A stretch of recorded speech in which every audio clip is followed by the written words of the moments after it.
Good afternoon, folks. Thought I'd show you a quick video about how our water level float works. I may have shown this in some other videos, but something that this design HeatMaster's used for quite a few years, probably 10 years or more.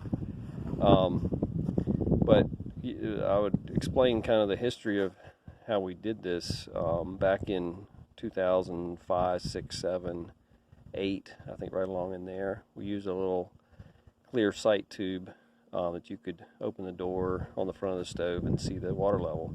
Problem we ran into is that it was kind of out of sight, out of mind. It didn't stand out to you, and people would tend to sometimes forget to keep water in the stove, and they would run as low in water, melt wires, and things like that. It was just easy to neglect.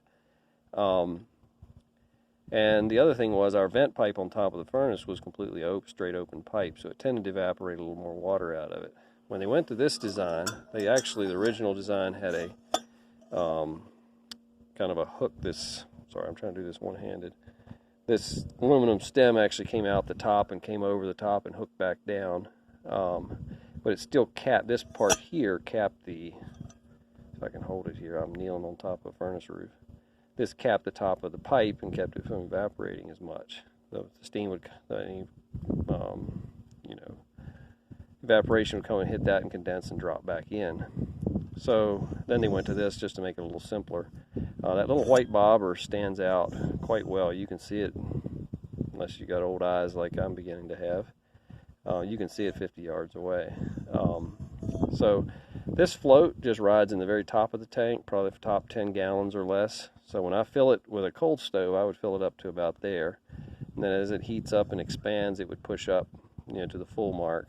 I tell people, don't refill it till it gets down to about here. Don't let it bottom out, obviously, then you don't know where it's at.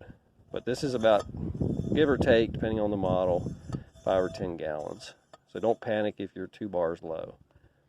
But yeah, that just drops right in their vent pipe, and it pushes up when it's full.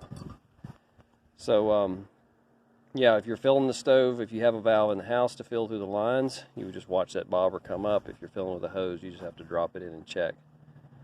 But anyway, that's how that works. Thanks for watching.